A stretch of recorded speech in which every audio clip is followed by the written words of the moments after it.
So the purpose of this presentation today is to talk about some different options for internet privacy. So, like I said, the internet is a public communications network. From the perspective of the users, we don't own the network. Other people own it. So from our perspective, it's public. Other people control it. Therefore, when we want to communicate in a private manner, we need some special techniques. So we'll look at some of those techniques in this topic.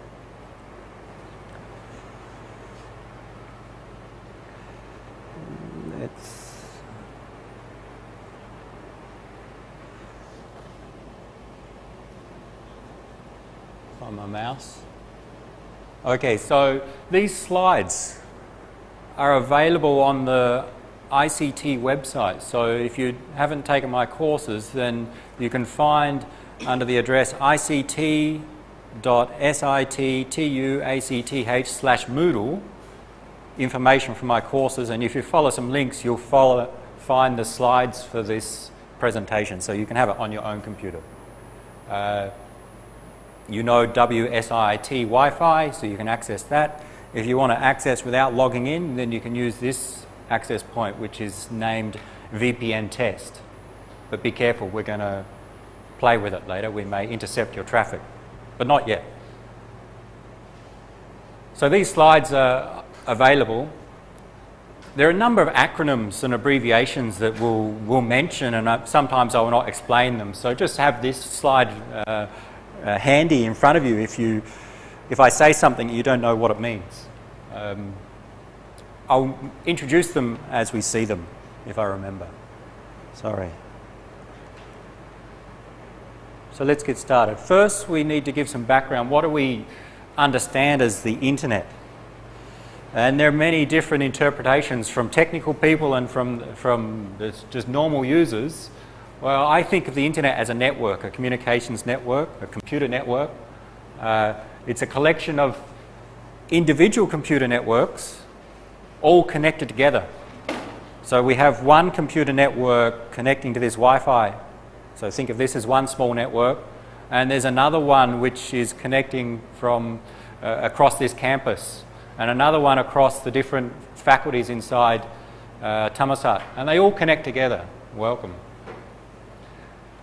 And then across the globe, we all connect those component networks together to get this large network called the internet. How do we connect them together? Well, the devices we normally connect different sub-networks together are routers.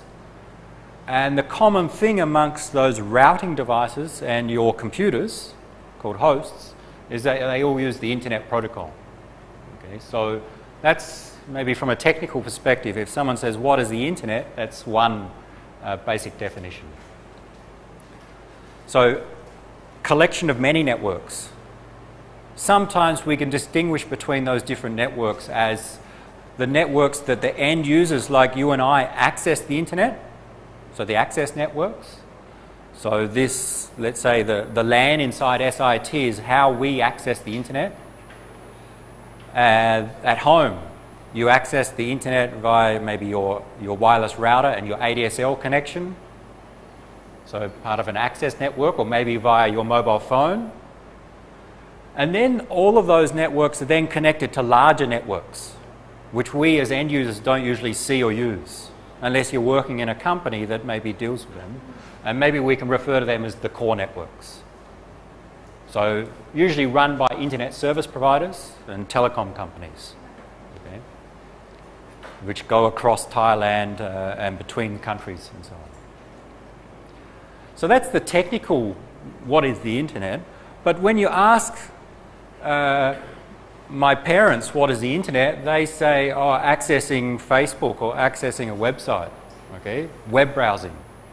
That's what some people interpret the internet. So the applications are important, and web browsing is the primary application that is used in the internet, but of course there are many others. Web browsing, email, instant messaging, these are just the common ones, then all the very specific niche applications. So there's the network, and then there's the applications. we want to focus on the basic structure of the network, because that's important to know why are your communications not private. And then with respect to applications, we're going to focus on web browsing. Okay? There are many others, but we're just going to focus on web browsing because that's what we use mostly today. The others will be outside of the scope. So what I want to do in the next slides is give some structure of the internet and then how web browsing works. So here's a viewpoint of the internet from the perspective of, say, your computer. Here you are on your laptop. And you access a website. So now when we talk about the internet, let's use the application of web browsing. There's a web server. And I think most of you will know that the way that web browsing works is that there's a computer, which is the server, which hosts some files, some web pages. And there's your computer running a web browser that sends a request to that server for some files, and the web server sends back those files to your browser, and your browser displays them. So two computers involved, your computer and the web server. And we'll shorten them as U and S. And there's the internet, okay? This magic network that connects somehow you to, say, Facebook web server in the US. That's a very high view of the internet. Come in. Why is my pointer not working? This is if we look at that cloud in a bit more detail. So this cloud here represents a large network, which may be many different networks. So if we zoom in on that cloud, what do we see? Or as an example, I've tried to capture some things we may see here. That is, what is between your computer and the web server? Okay. So we can break it up into different parts. And this will set up our internet structure for this presentation. So we'll use as an example you at maybe home. Maybe you have an ADSL connection or a fiber connection at home, or maybe you're using the Wi-Fi somewhere. But you have home internet access. So you're on your computer, usually at home. How do you connect and go out to the public internet? Examples. What do you do for your internet access? Home may be at the dorm, or maybe at a house, wherever. Cable. So your computer connects to what device? Your laptop, say. Nothing.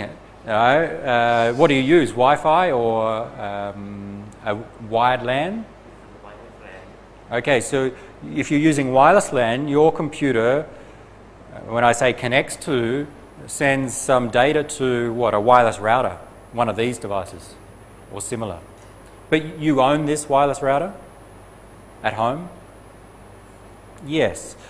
Usually, say at home, all right, your computer, your laptop, and usually you have I call it a router, an ADSL router, a wireless router, maybe a cable modem router that is yours or is your ISP's, and they give it to you for some small price.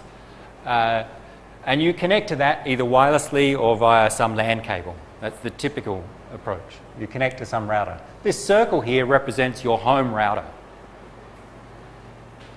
And then that router then has a further connection out to the ISP's network. So if it's an ADSL router, and we don't have one, do we? No. If it's an ADSL router, this is not, but if you imagine it is, your computer connects into this, and then this one has a telephone line going into the socket on the wall, which then goes into the telephone network and out to your ISP. If it's a cable modem router, what does it look like? I don't know, I don't have one.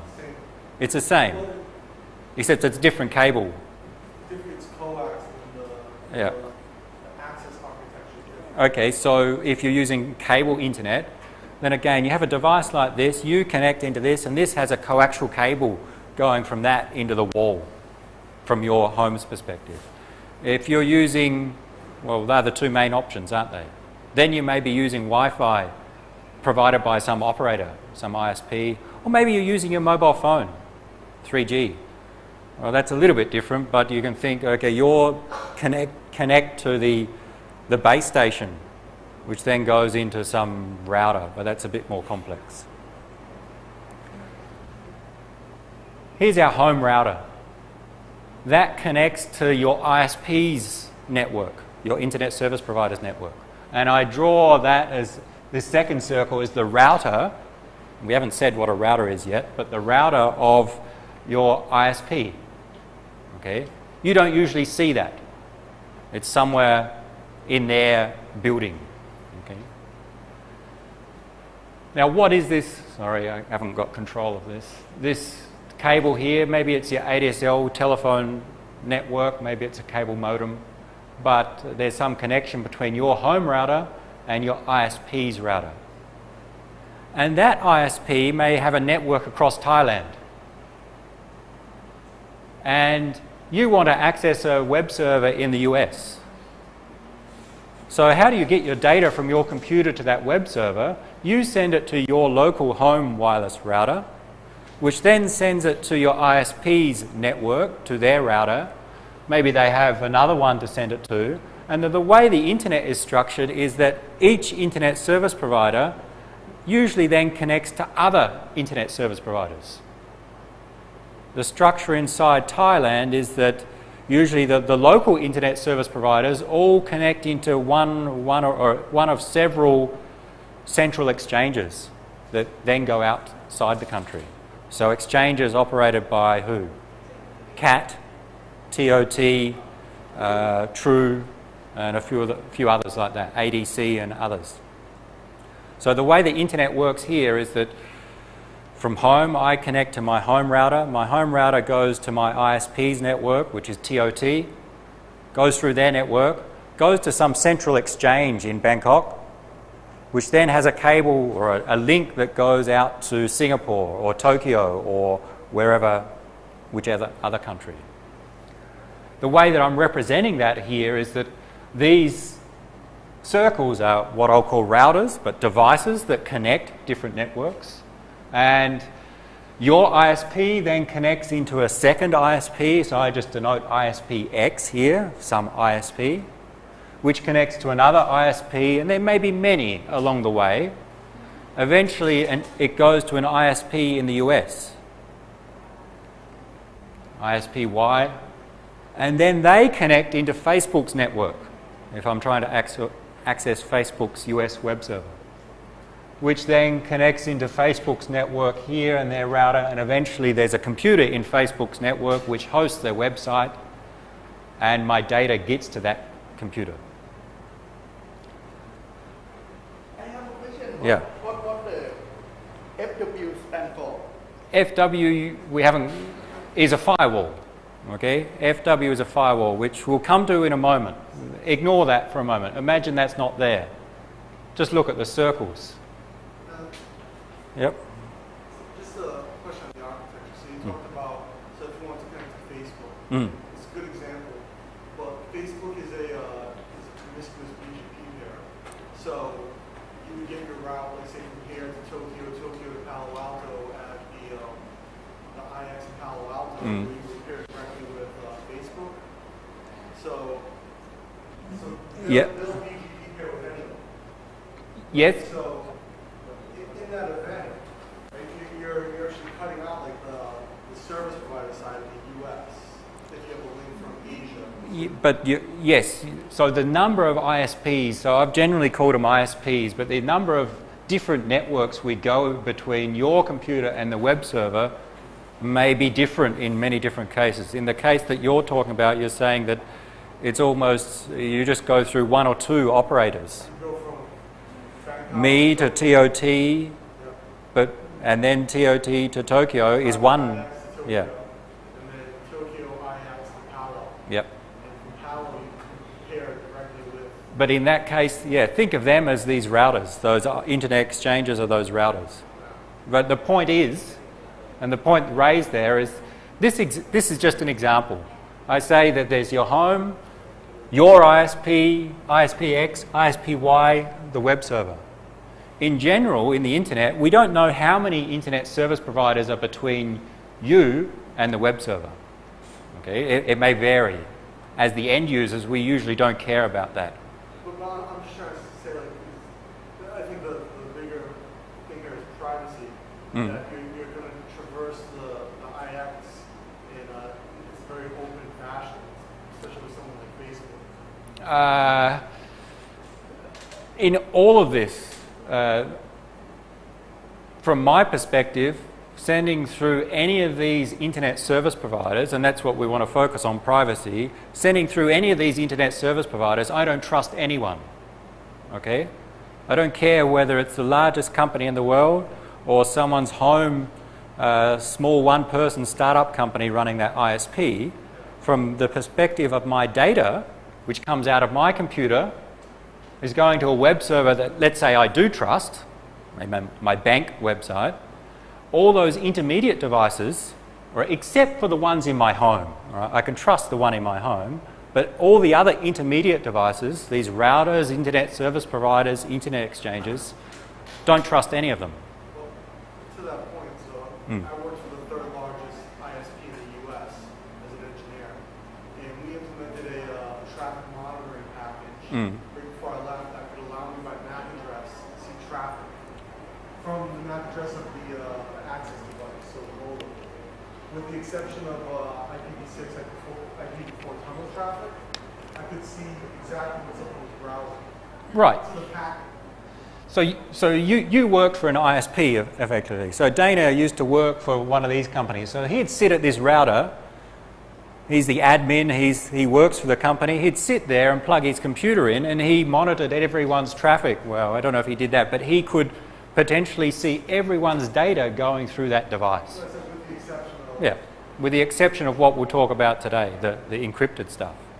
Okay, so that's why I say don't trust any of these intermediate devices.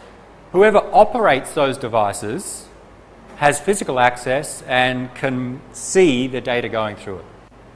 And that's what we want to look at today. How do we stop that?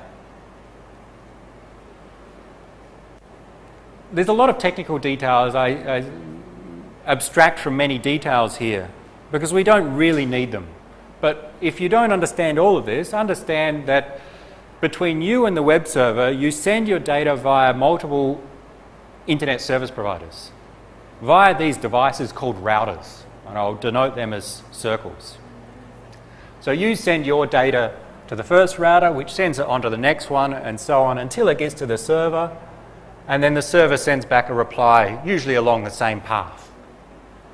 Tomorrow, when you access the same website, it may take a different path.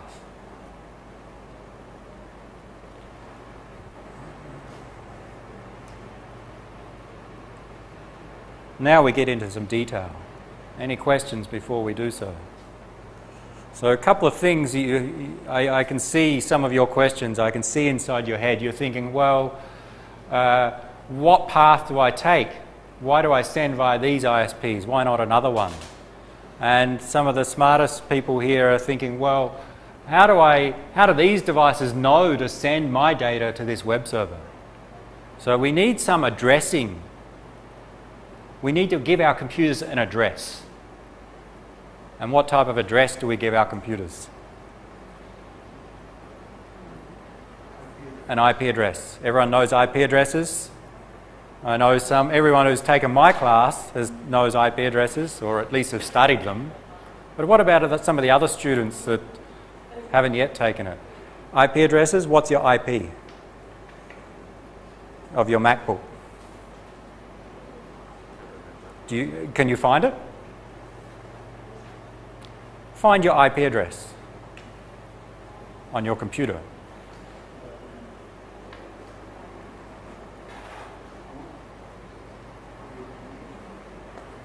And I'll find mine.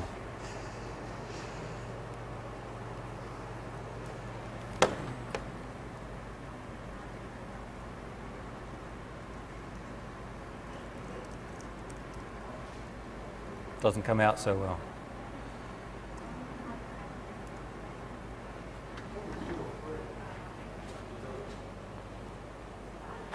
Find your IP address. All right, I'm using my wireless LAN on my laptop, and my interface gives me some information that says my INET address or internet IP address is this number or set of numbers, 192.168.1.128. Yours most likely is not the same, but should have the same structure. These 4 decimal numbers separated by dots, this dotted decimal notation. Anyone who has one that is not starting with 192? Does anyone have? Yeah, what's yours start with? 172. How are you connected? Via the Wi-Fi? TU Wi-Fi. Okay, so I'm connected via this VPN test wireless router. You've connected via some other wireless router, the Thammasat Wi-Fi network. And it turns out that those networks are operated separately so that they give you a different IP address or a different range of IP addresses. Everyone else found their IP address okay? Thierry, what's yours? 192, 172 or something else? Okay. Everyone understands what these numbers mean. What does it mean, 192.168.1.128? Too advanced. You're correct, but so maybe what they mean is the wrong question. What is? 192.168.0.0/ So my computer. Yeah, okay. I think you've picked up. It represents some network. This 192.168.1. Because there's people who haven't studied IP addresses or may not have, the best way that you can think of them is an IP address identifies your computer or a computing device, but it represents 2 different things. It identifies a network that you're in, and within that network it identifies your computer. So there's a portion of this address, and we don't really care which part in this presentation, there's a portion of this address that says, I'm in this SIT network. And the other portion of the address says, I'm computer Steve's laptop in this network. If you're in the same network, you'll have the same network portion, but a different portion that identifies your computer. But I think we can get away with that detail. It gets too complex if we try and explain that. What else about IP addresses? How long is it? It's 32 bits. These are not binary numbers, these are decimal numbers. But that's just for us humans to be able to read them. They're actually converted to binary. So 192 is converted to an 8-bit number. 1 is converted to an 8-bit number, 7 zeros followed by a 1. So in binary, so we get 4 8-bit numbers, it's a 32-bit address. Your computer uses a 32-bit address, but us humans use this nice, convenient, shorter notation. This is not a talk about how IP addresses work. Let's make some assumptions about IP addresses. Let's assume every computer in the internet has a unique IP address. Okay? My computer has an IP address. This computer has an IP address. Every computer in this room has an IP address, and they're different. And let's make the maybe easier assumption that every computer in the world has a unique IP address. That is a different one. A globally unique identifier. Is it true, this assumption? Every computer in the world has a different IP address. Unfortunately, it's not true, but from the perspective of our thinking, we will treat it as being true. We'll come back to why it's not true maybe later. But if you don't know IP addresses, assume every computer has a different IP address. That means if I want to contact a particular computer, all I need to know is its IP address. And the network, we'll go back to our slides. Where are we? If my computer has an IP address and the web server has an IP address, then what these magic routers do, these circles here, is that I send some data destined to the server IP address, and these routers will deliver it in the right direction towards the server until it reaches the server. So think everyone has a unique IP address, and the network delivers our data towards and to that destination IP address. But that hides some details which are quite important, but we will not go into yet. So an IP address, 32-bit number, but usually represented in these dotted decimal notation, these 4 decimal numbers. Here are just 3 examples. And you see an example of your computer. Let's assume each computer, whether it's your laptop, mobile phone, web server, everyone has a globally unique address. Okay? Now, people know that's not true. There's this thing called NAT, Network Address Translation, and private addresses, which make that more complex. Let's ignore that. Okay? Let's ignore these details of network address translation. Ignore it for now. Turns out routers also have IP addresses, not so important for us. What's the IP address of the Facebook website? You remember? The IP address of the Facebook website. You need to send your data to the Facebook website. You need its IP address. We use this other thing, this other address, a domain name. So when you want to access Facebook, you don't type in the IP address of the Facebook website. You type in www.facebook.com, a domain name. There's some other system then that maps that domain name back to an IP address. The domain name system, DNS. So for us humans again, we use domain names, but our computer actually converts that domain name into an IP address. So for this presentation, we're going to say every computer has a globally unique IP address, and when I want to contact a server, I know its IP address. Okay? We'll see some examples of that as we go. Let's try and get started on our privacy options. More details. And again, the people who have taken my courses know this. Those that haven't, it may be confusing. So, my computer has an IP address. What's its value? Let's say it's U. Okay, the value of my IP address is the letter U. All right, just as a variable. And the IP address of the web server is S. If I want to send data to the web server, I create what we call a packet, a small piece of a collection of data that I want to send. I include some information and I send that packet to the first router, which will then send it to the next one, and it will send it along until it reaches the destination. That packet contains, and this is important, the piece of data that I send from my computer to the server contains my IP address and the server's IP address. Okay?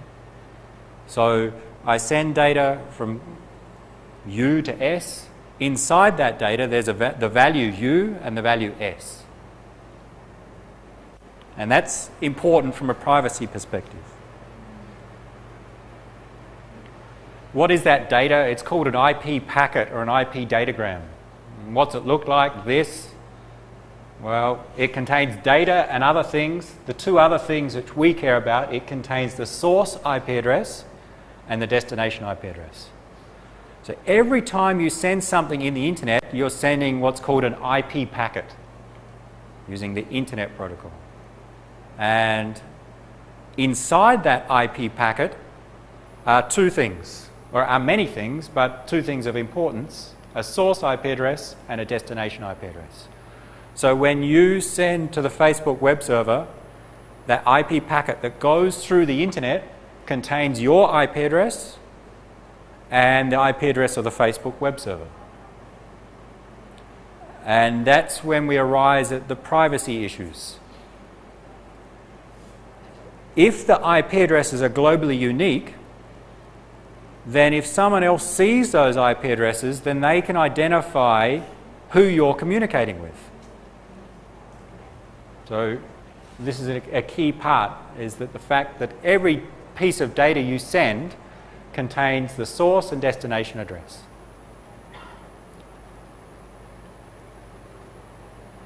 What's this slide say? That's all we need it to say. The other thing down the bottom is how do we find a path between destination? We use routing, but not of importance for this course.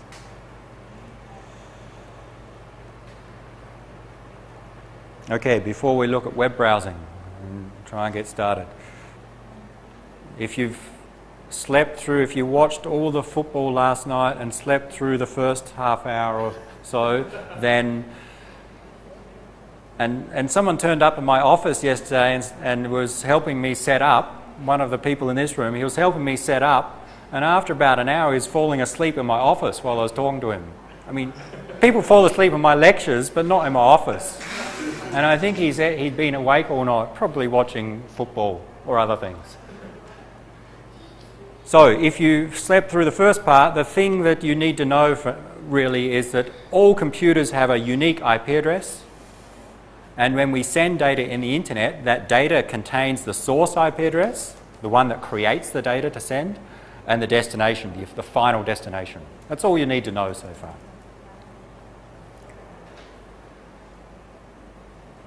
That's about the network. What about applications? Web browsing. Anyone cannot use a web browser? Okay, everyone uses a web browser every day for many different applications. How does it work? Well, you use your web browser on your computer to access some website on a web server, and there's a protocol that communicates between the web browser and web server called HTTP, the Hypertext Transfer Protocol. And it's quite simple, HTTP. Your web browser, you want to visit a web page, which means you want to download that web page and display it on your screen. So you send a request to the web server. I want to get index.html from your web server. The web server receives the request and sends back a response saying, here it is. Okay? Everyone understands HTTP. And I look over here because, again, there's people who haven't taken my courses, so it may be a bit non-obvious to them. Okay? HTTP. You know HTTP when in your address bar in your browser. Okay? Usually it shows HTTP://URL, the domain. HTTP is a protocol. It defines how to communicate between your web browser and the web server that you want to contact. And the basic way that it operates is your web browser, when you type in an address and press go, your browser creates a request requesting that particular web page that you're trying to visit, sends the request to the web server, the server sends back that actual web page in the response.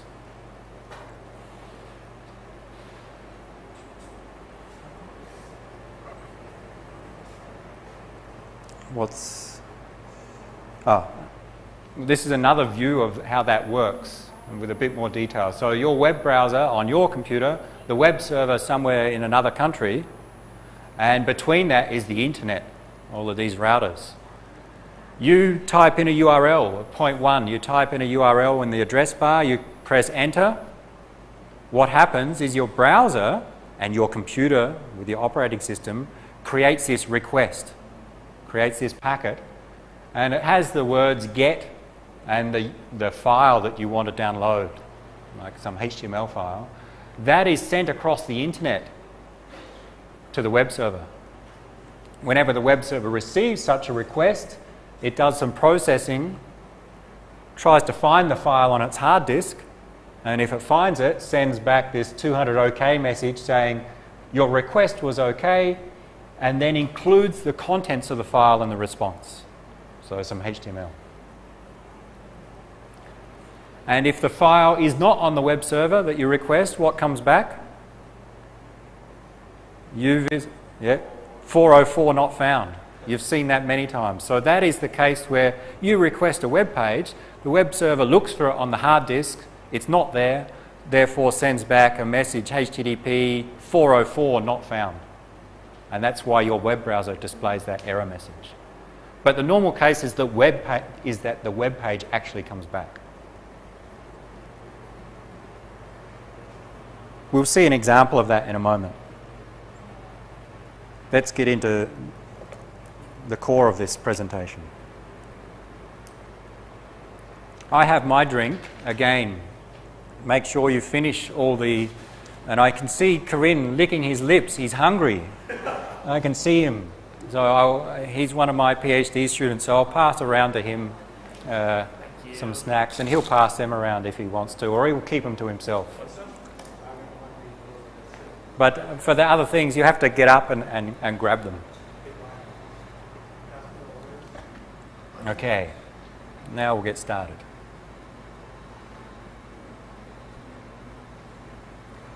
So we care about security in the internet. Well, again, sorry for those that haven't taken my course, but some have taken my security courses, and we talk about what do we mean by security. And many different things. Internet security includes different things like what we say confidentiality, keeping things secret. I visit a website and I send my password to that web server to log in. I don't want anyone else to see my password. I want to keep the password secret. So we need some mechanism to provide confidentiality. Related to that, authentication, logging in, how does it work? Making sure no one changes data. I send an email to someone. And what's the example? I send an email to someone, let's meet at 3 a.m. at this location. But someone malicious in between intercepts and modifies that to mean let's meet at 5 a.m. and therefore something goes wrong. So data integrity. But we want to focus on privacy. And what do we mean by privacy? I mean keeping actions secret.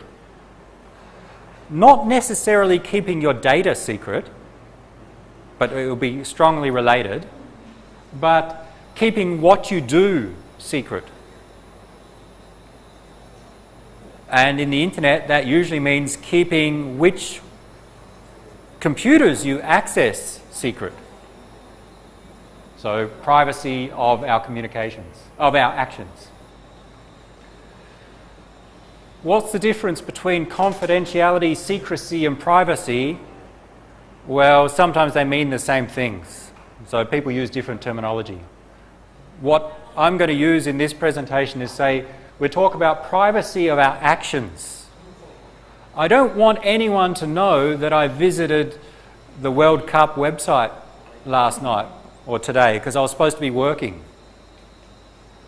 I don't want anyone to know that I accessed a particular website. That's privacy of our actions. Secrecy or confidentiality of our data is I don't want anyone else to know the amount of money in my bank account, which is seen when I visit my website of my bank. Okay, so privacy of your data is different than privacy of your actions, your behavior. How do we keep our data confidential?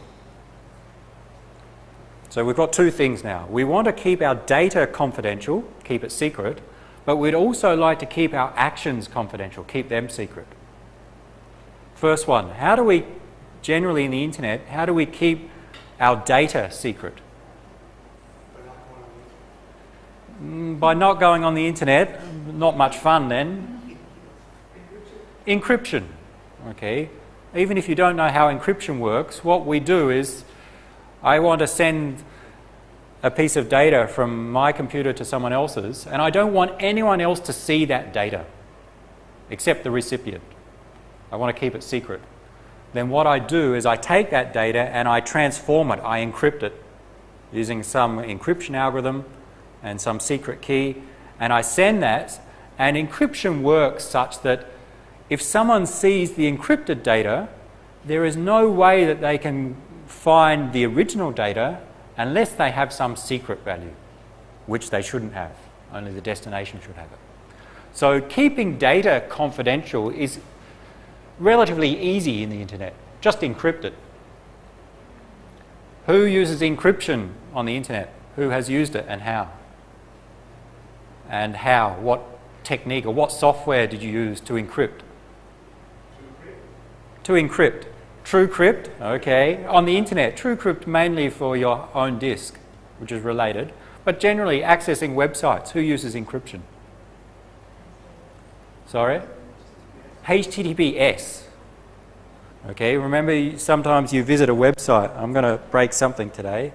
And there's a HTTPS at the start of the domain name, at the start of the URL, as opposed to just HTTP. That S means secure or secret. It means that the communications between your browser and the website are encrypted. So everything sent from your browser when you're using HTTPS is first encrypted by your browser or your computer and then sent across the internet and then decrypted at the web server. So keeping your data confidential, we've got good techniques to do that. HTTPS is one example. Make sure that these air conditioners are on. They look to be. I don't want any other excuse for people to sleep. So, in the internet, keeping your data secret is usually quite easy. Just encrypt it. But what about keeping your actions secret? Making sure no one knows which website you visited? That's a little bit harder. Well, that's what we'll focus on today. Why keep your data secret? Sorry. I'm sure you can think of reasons. Here are some. Why keep your actions secret or private? Why would you not want someone to know which website you're accessing? Here are some reasons, and I'm sure you can think of many. Okay? I think there are many good reasons why we would want our data to be confidential and our actions to be private. There may be some bad reasons as well. Okay? We may want to do something which is illegal, and we don't want others to know that we're doing it. Therefore, the techniques for keeping your actions private may help in that case.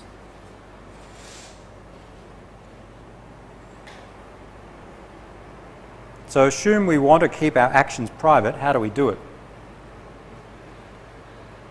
Well, that's what we're going to go through. But first, well, what's my requirements? What do I need from a technique that keeps my actions private and my data confidential? I've tried to list some things that we would want as an end user. And we may not want them all at the same time, but some of them we'll see.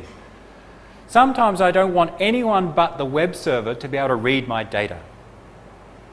I visit my bank website. My bank website sends me my account balance and all my transactions. I don't want anyone on the internet to know that information. It's okay if the bank knows it, because they're my bank. They have to know it. Of course, my computer needs to know it, but everyone between my computer and the web server should not be able to read that information about my account balance and transactions. So that's one thing that we often require.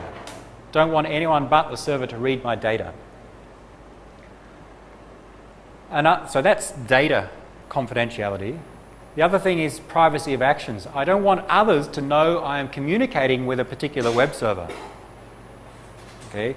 I'm at work all day today, but I want to keep track of, all right, it's bad timing, but if I wanted to keep updates of the news or the World Cup scores or the betting on the World Cup, then I'd be visiting the websites all during work day.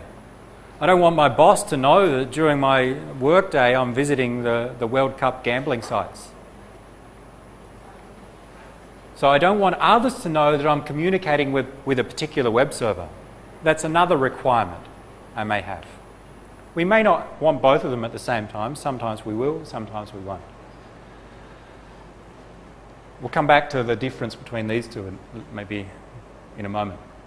Another thing, slightly different.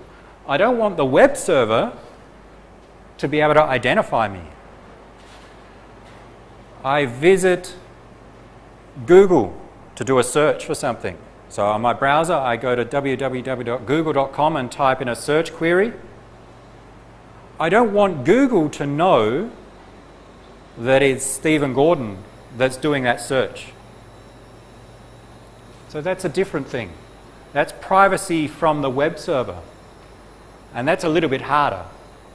Because you're contacting the web server, you want to make sure that the web server cannot identify you. So the first one is data secrecy. The next two are privacy. I'd say that this one is privacy from others in the internet. This one's privacy from the server. You don't want the server to be able to identify you.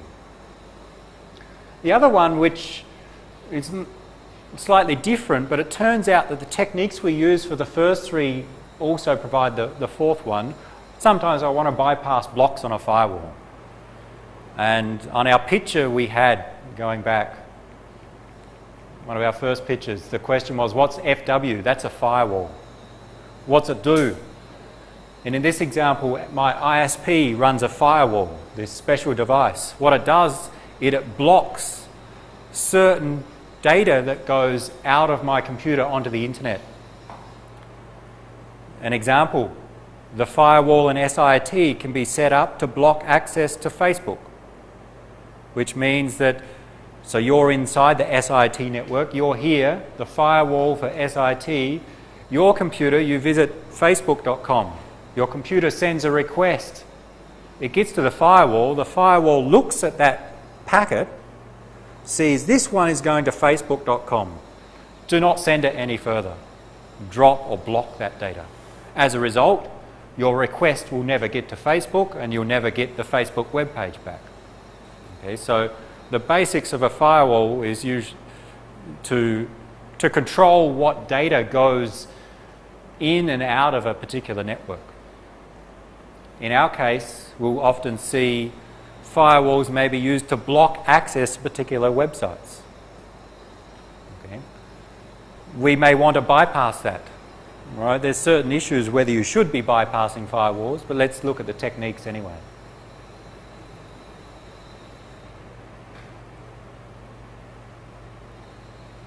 So, some things I may want from a security perspective.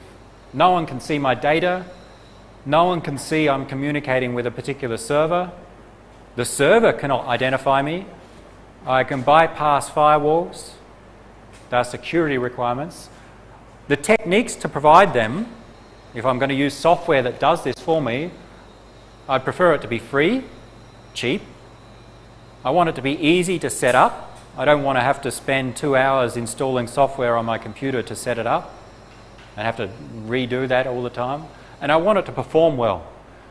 With respect to web browsing, I want the performance when I access a website to be almost no different from when I'm not using this software. I visit a website and the web page loads in half a second. Then I use some software that provides privacy and I visit this same website and it takes 10 seconds to load. It did not perform well. Okay, so we care about not just security but also convenience.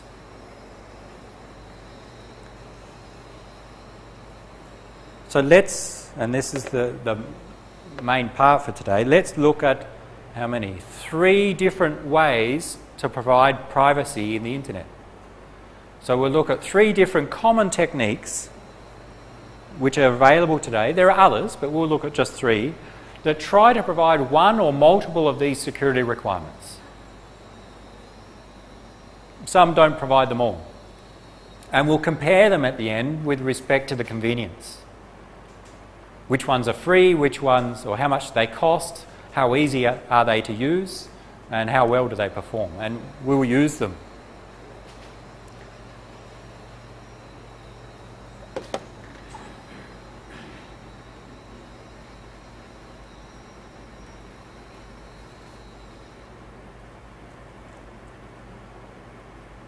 Let me just set something up.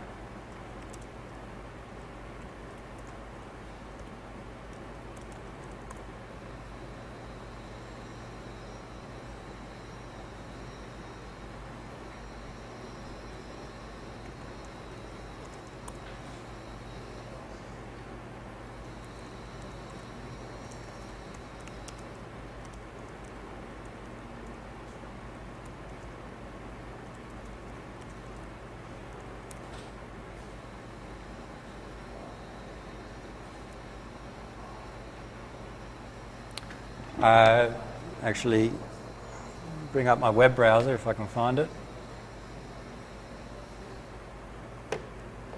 Maybe on your computers, if anyone's connected to this wireless access point, anyone, VPN test? Anyone using it? Hands up. Try and associate with VPN test. It provides internet access. So the SSID is called VPN test. Associate with that, and then visit maybe one of your favorite websites. And to keep it simple, try this one. That is, sorry if you cannot see that, the URL is ict.sit//tilde, this squiggly line, S. Gordon, my website on ICT. So associate with VPN test, and then visit that website. Maybe follow a link if you like, not so important.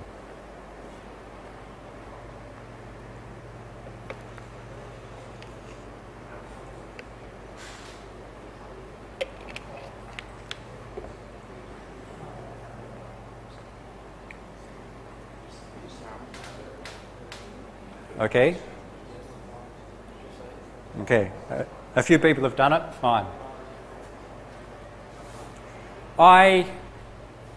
So in this case, it's your computer accessing some web server. The web server is actually at Bunkert. Okay, so in between your computer and the server is the internet and all these routers. You want to keep your communications private there. I operate this portion of the network. I run this router. Okay, so if I'm malicious, a bad person, maybe what I want to do is intercept your data and see which websites you're visiting and maybe what data you're sending. Let's see if I can do that. I actually, before what I did, and this may be hard to see,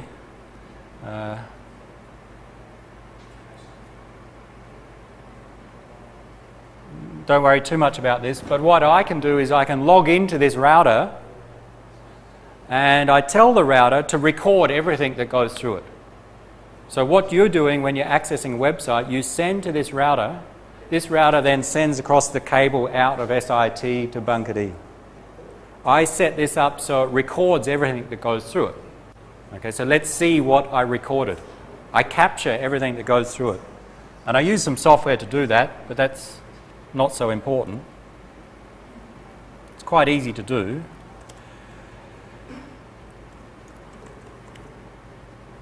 How I did it doesn't matter at this stage.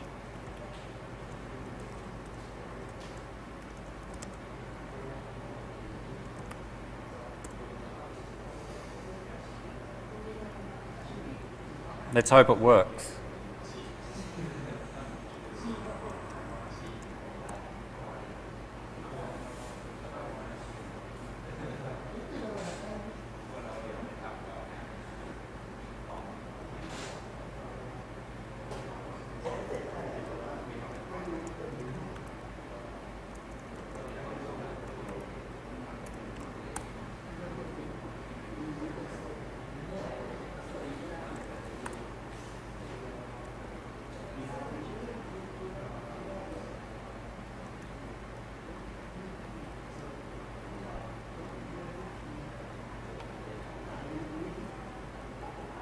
Okay.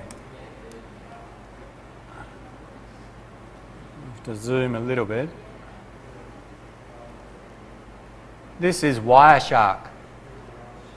Wireshark allows us to see data sent and received by a particular device. So what I did is I told this device, record all the packets going through it. I saved them to a file, and then I've just opened those packets in this program called Wireshark. And it just lists all those packets. And I'll just find some quickly that may be relevant to us. Here's one. Without looking at the details, I can recognize this orange one. At some time, someone with IP address 192.168.205.162, one of you, sent to the ICT web server. I know it's an ICT web server because I can remember the ICT website address. It's a bit more complex than that. This IP address. So the source IP address, the destination IP address, they sent a request for the URL, this /s Gordon. So what someone did on their web browser is visited this website, pressed enter. That triggered their computer to send this packet. And this device recorded that packet. And that packet was sent to the website, and the website sends back a response. And I guess it's this packet. If you look at the addresses, they're reversed. So source, destination, and now in the response, the source is the server, the destination is your computer, and it contains a 200 OK. And if I zoom in and look at the contents of that data, I can see the actual web page. Okay? So if you look through here, this is just the HTML of that web page that was shown on your browser. So this is a very simple example that any device between you and the web server can potentially record who is communicating, source and destination, and what data they're communicating. In this case, we see the actual web page. So if you accessed your website of your bank using this access point, and your bank for some reason didn't have encryption, then what you would see, what I would see here, would see the account balance and so on of your bank, if it was sent back to you. Or if you logged into a particular website, you type in your username and password. And again, encryption was not used. If it wasn't using HTTPS, then I would see in here your username and password. Okay, so with normal HTTP, basically everyone in between you and the destination can see everything you send and receive.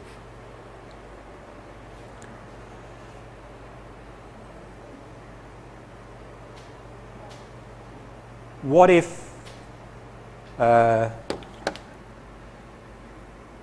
so we have two issues there. Our requirements of security, let's go back.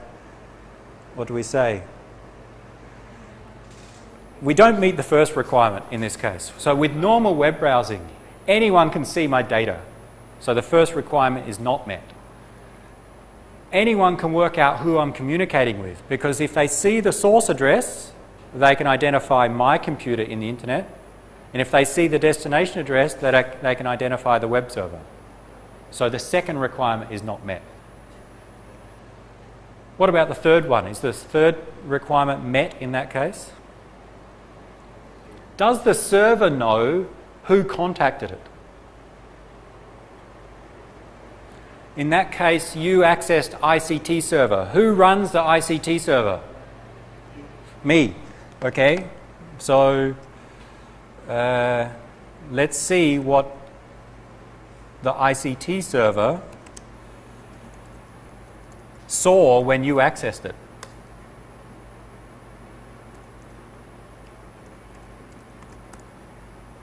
If I remember my password. And since I run the ICT server, I'm the admin there, I can see, this is a bit confusing, but I can see a log of everyone who accesses that website. And this is hard to read because it's so small and so much detail, But this is a log for the web server. It records everyone who contacts the web server. And somewhere it records the IP address of who contacted that web server and the date and time and what URL they accessed. So the web server can identify who contacted it based upon the IP address here. Okay? So our third requirement of hiding from the server is definitely not met. The server knows who contacted it. So that's common. Now, okay, so how do we provide those security requirements? Let's get rid of that.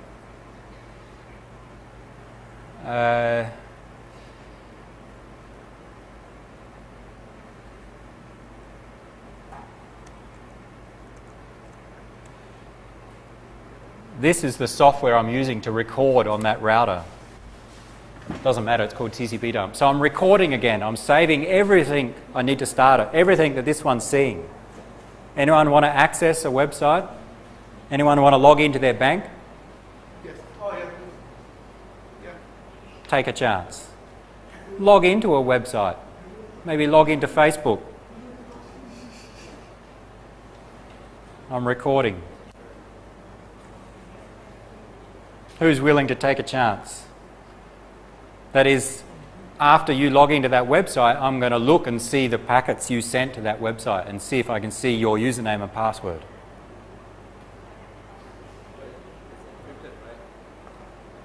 You hope so.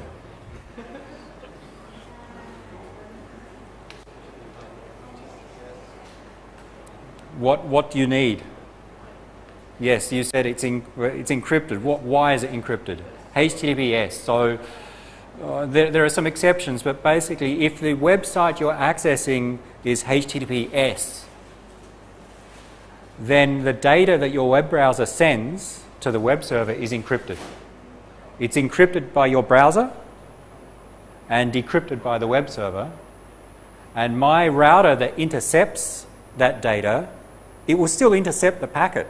And I will not look because someone may have logged in without HTTPS. It will still intercept the packets, but all it will see is random bits and bytes because it's encrypted and my router cannot decrypt it because the encryption is set up that only the source web browser and the destination web server can encrypt and decrypt. So you could log into a website if you're using HTTPS. If your login page doesn't use HTTPS, again, I would see your username and password. Okay. So maybe that's one thing if you're not already wary. When you log into websites, try and make sure that that page, that specific login page is using HTTPS, not HTTP. Many websites provide that, but not all. I will not look at this capture. I will not save it for later. I will delete it now.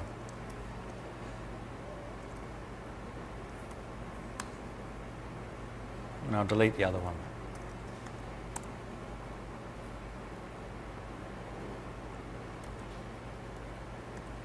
So, where do we get to? We'll come back to them. If we're using web browsing, normal web browsing using HTTP, ignoring a firewall, if you access a website with respect to those security requirements, what does it provide? It provides nothing. That is, others can see the server you're communicating with.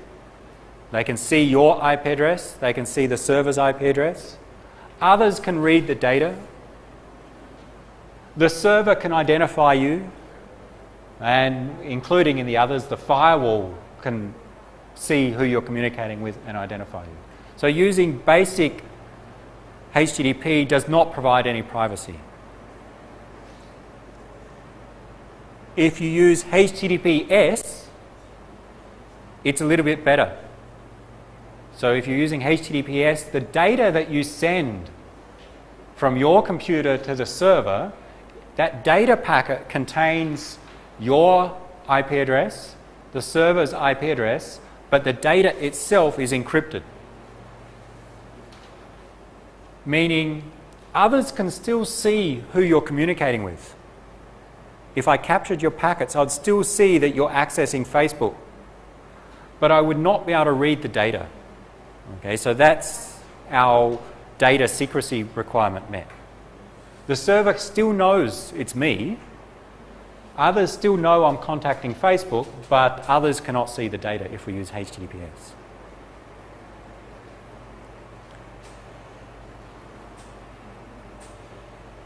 There are a few things I skipped over, but that's the main point with basic web browsing. So what we want to look at is how do we stop that? How do we get all of these things green? Green means the requirements are met. Red means not good. Any questions before we move on to the new stuff? No? Yeah. Sure? Everything's clear? Yeah. Okay. Yep. Sometimes I get this warning. Okay. What does it actually Yeah. Okay, when you open your browser and you visit a website using HTTPS, let's see if we can find an example.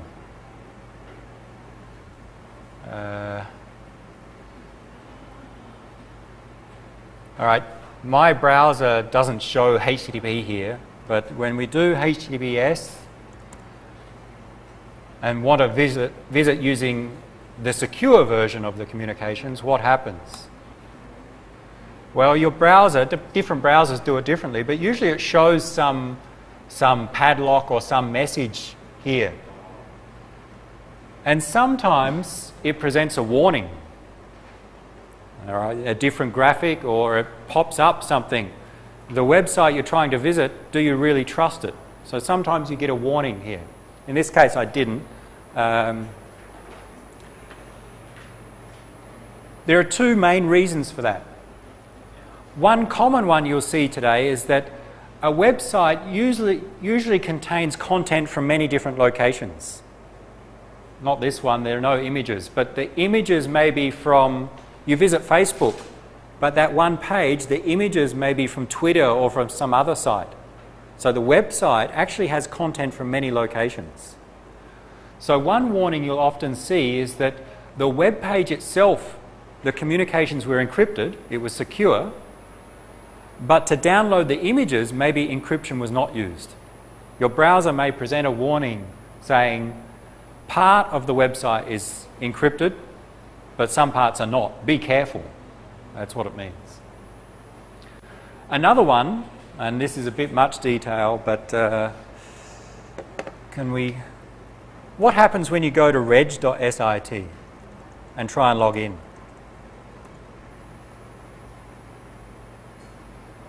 I know you've probably done it in the past. Maybe I will not do it because I've already accepted it, but maybe go there. You don't have to use VPN test anymore. If you don't trust me, use WSIT. And now you have to trust the SIT computer center. Okay.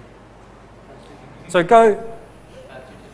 Yeah, I think the first time you visit registration website and try and log in, it presents an error or a warning. And maybe that's related to what you're seeing as well. We're not covering HTTPS, but it uses some techniques that it requires a certificate. And it requires usually the website owner to pay for some certificate to set it up and update things. And if you try and log into registration website, the first time ever you visit that, your browser will usually present a warning. I've visited it before, so it won't present a warning now, but the first time it will say, do you really trust this website? That may be, and in that case, it is possible for someone in the middle, my router in that case, to decrypt your traffic. So if you see such a warning, usually we accept it, but be aware, it may mean that there's someone in the middle reading your data. Okay. But unfortunately, sometimes we have to accept it, otherwise we can't access the website. So your browser often presents warnings here if something's not quite right. Maybe that's another topic.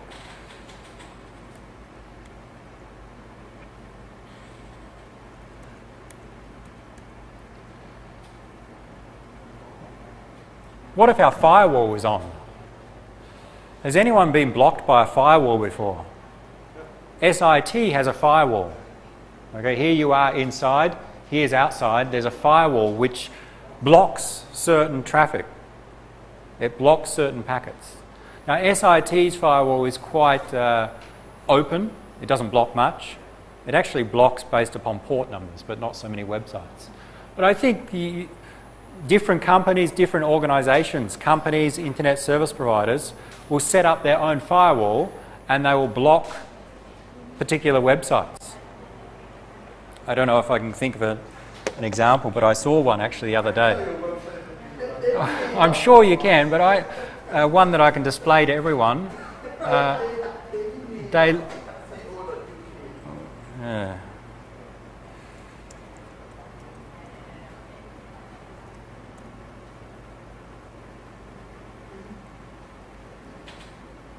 Sorry.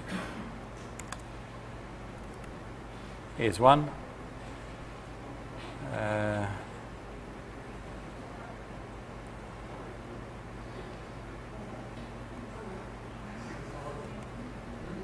Try again.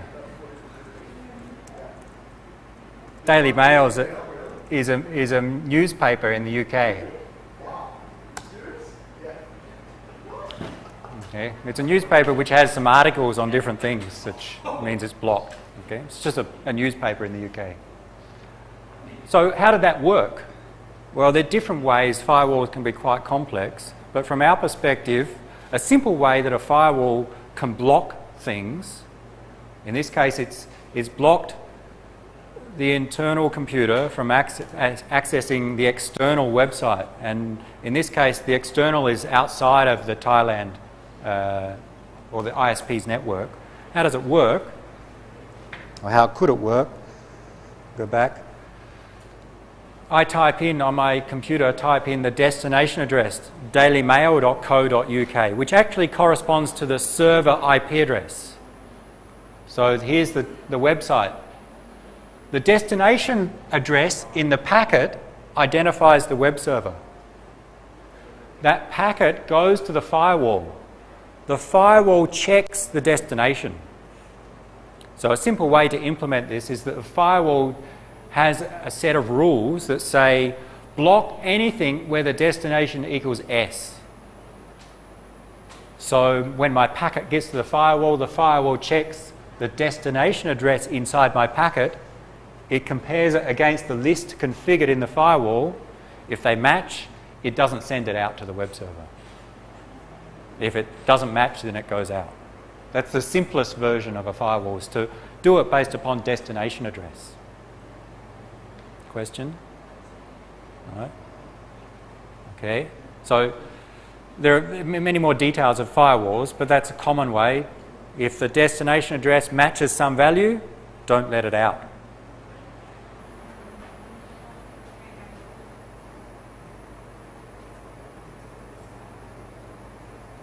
In this case, don't let it out and redirect it to some nice other website. Okay.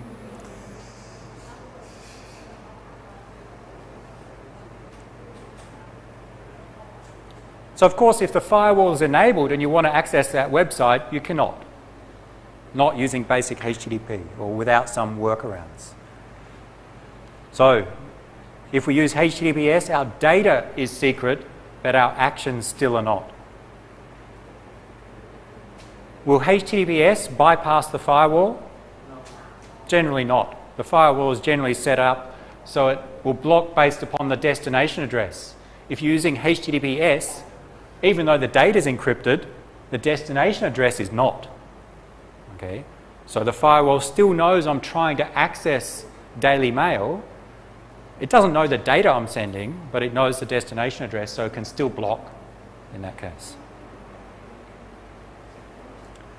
All right. First, privacy technique. web proxies. And we're going to go through three maybe common or generally talked about techniques, some better than others.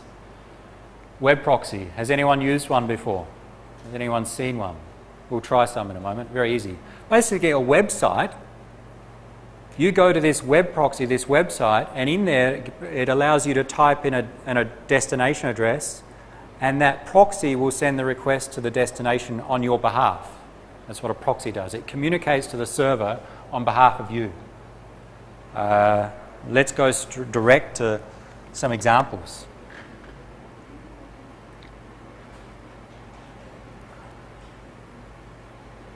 This other presentation I haven't made available to you. Where will I put it? Try a web proxy. That is, open your browser and try one of these 3 websites. Visit one of them. Doesn't matter, there are many. Or if you want other ones, this one lists a set. The VPN book is one that we'll use as examples, but there are others. So just visit one of them and you'll see the interface, very simple, and then try and visit another website via that proxy and see what happens.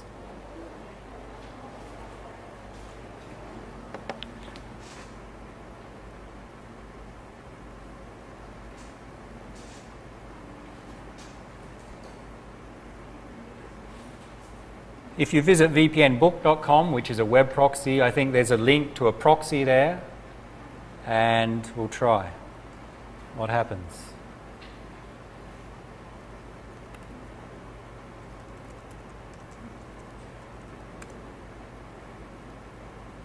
Up the top it says free web proxy. I need to allow my scripts. I should have done that before.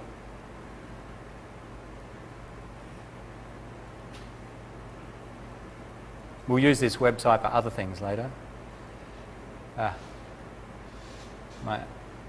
And it presents, and maybe it shows better on your screen, it presents a text box to allow you to type in the destination website. So you type in your URL that you want to visit here, press go, and then it will send the request to that website on your behalf, send back the web page, and you'll see the web page. Okay, quite easy to use. Shall we try? I haven't tested this, so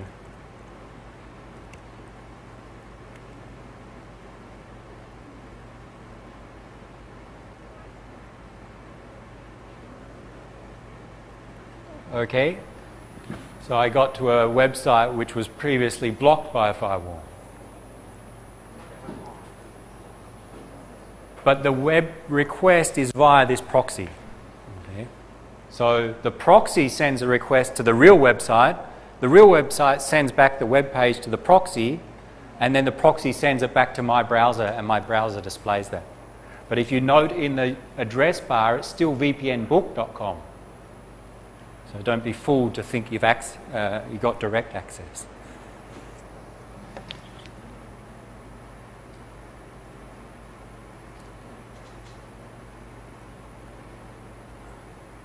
And there are many such web proxies. What requirements do they meet with respect to our security requirements? Free, okay. Let's go back to the requirements. So that web proxy was free. That is, I just went to the website, I typed in the URL, and it sent the web page back. So right, with respect to convenience, it was cheap. The cheapest was we can get. Some will provide ads. All right, they're free, that is, there's no upfront cost, but what they'll do is you visit a website, the proxy will insert some ads onto the web page. And of course, they make money from displaying and people clicking on those ads. So free, but sometimes, well, someone who runs the proxy, how do they make money? How do they pay for it? They're very nice and they just give it away for free. Many of them would be ad supported. That is, they insert ads into the web page that you are visiting and get money from that. Some may have some upfront costs, some premium service. You pay $2 a month and you don't get ads, for example. What about our security requirements? Which ones does it meet? The web proxy. 4 requirements, really. Maybe start from the bottom. Did it bypass the firewall? Yes, we saw using a proxy, it's one way to bypass a block on a firewall. What else? I don't want anyone but the server to read my data.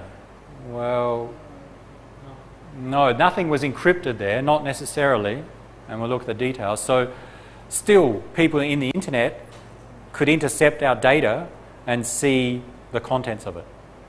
Meaning, just because you use a proxy, it doesn't mean your data is kept confidential.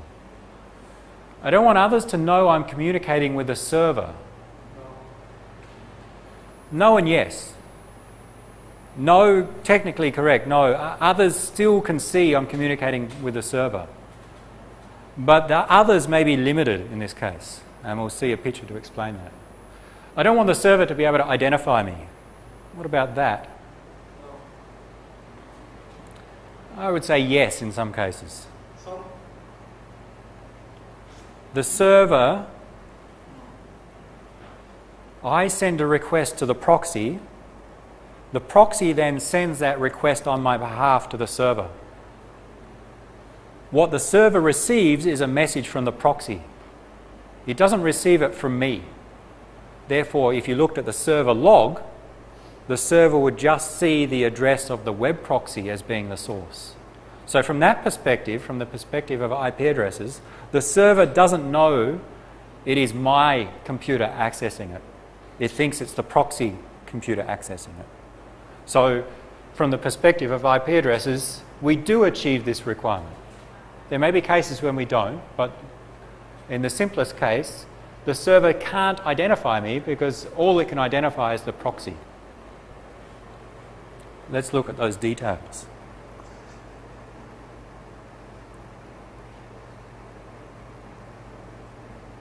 Using a web proxy, that's too much detail. Let's go to this one.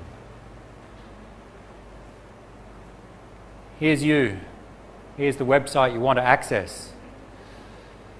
What happens with a proxy? So there's this proxy server, this blue one, P. So in this case, vpnbook.com is this proxy server. There's our firewall that's blocking me from accessing destination S. So what I do is I visit the proxy website. And what my picture tries to show, these blue rectangles, are the packets being sent. And I show the source and the destination, the source address and destination address. So I'm sending a request to the proxy in the first instance. So the source is me, or you. The destination is P. But inside this request, I actually include the address of the real server I want to contact. So inside the data component, there's S, the address of dailymail.co.uk. I send that out. It goes to my ISP, but my ISP has a firewall.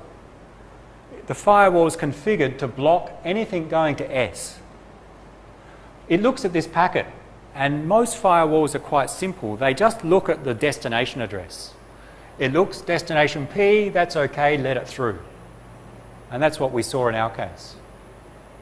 The firewall normally does not look inside the data. It just looks destination IP, does it match S? No, okay, fine. If it matches S, block it. It's much faster to do it that way than to look at the contents. Therefore, we bypass the firewall by using this proxy. So this data packet goes out through the firewall. It goes to the proxy, the destination P. What the proxy does is it reads the data. It notices that I need to send actually to S. So it now recreates a web request, source P, destination S, sends that to the server. The server receives the request for a web page, sends back the web page to where? Where's the server sent to? Yeah, the server thinks it got a request from the proxy. Therefore, the reply will go to the proxy. So the server would send the web page back to the proxy then takes it and sends it back to you. And that would be bypassing the firewall. So normally the firewall will not easily see who you're communicating with. In theory it can, but in practice it's not very common for the firewall to detect based upon anything other than the IP addresses. So we bypass the firewall. Others cannot see the server you're communicating with. And by others here I mean other than the proxy. Okay? Now the proxy is a special case. The proxy can see who you're communicating with. The proxy knows you sent a request to this website. It knows your address, you. It knows the destination address, S. So the proxy knows who you're communicating with. But this one here, here, and here, they don't know you're contacting the website. They think it's the proxy. So we provide that level of privacy that others in the internet do not know your actions. Nothing's encrypted. Everyone can see your data. So that if you want, how do we protect our data? If we want others not to be able to read your data, what can we do? HTTPS. Yep. So if the government doesn't want us to access a particular website, they have to block the VPN as well, right? Okay, so what could this your question more generally is, I won't talk about governments, but what could this firewall do to block our access to this website now? Here the firewall is very, I would say, stupid. All it does is say, if the destination IP matches this, don't let it through. It could be a little bit smarter. What the firewall could do is not just check the destination address, but check the content. Because the content of this packet actually includes the address of S. It must be so the proxy knows where to send it. So S is included in the content. If the firewall looked at the details of that packet, in theory it could determine this packet is going to the proxy, some address P. Doesn't even have to know it's a proxy, but it's going to some address P, but it's got a URL of S. Let's assume that's not going to be allowed and block it. So it can, if it inspects the details of that packet, be smarter and try and block it. The reason that doesn't happen often is because it takes a lot of effort of the CPU, of the firewall, to do that processing. And imagine a countrywide ISP that has to block everyone's traffic. Every packet that goes out, this firewall must check the details. Checking just the destination address is very, very fast. You can get hardware that does that fast. But checking whether it's a web request, an email, reading all the contents is very, very slow. So most firewalls, by default, would not do that. Okay, so if the government or someone wants to block, then they could inspect the content, or like you said, they could just block access to P. So in this block list, block destination equals S and destination equals P. Now we cannot send out to the proxy. How do you get around that? If you go to this list of proxies, you'll see hundreds of proxies there. So what does the government do, or the firewall do? It blocks all of them. But then a new one is created. So keeping up to date of that blocked list is very, very hard. And it may, in fact, block other things. Difficult.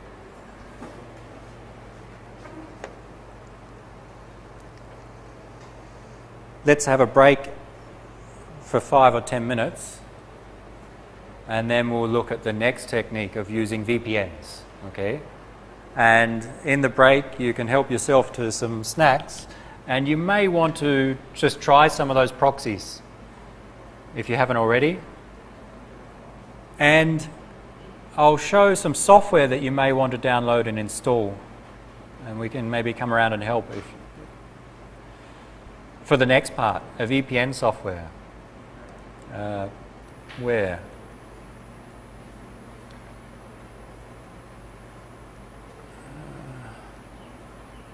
What's the website? VPN test.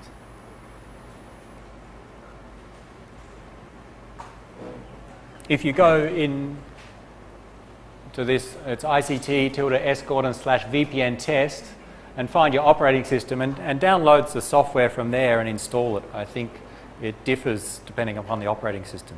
But for Windows, the software that you may use, I will demonstrate, and it depends on whether you're using 32 or 64-bit, but OpenVPN, try and install that. PuTTY or PuTTY, that's an easy one to install. You don't need WinSCP. Wireshark you don't need. But OpenVPN, PuTTY and Tor browser, we'll try and demonstrate them. So maybe try them and we'll then continue with the other approaches.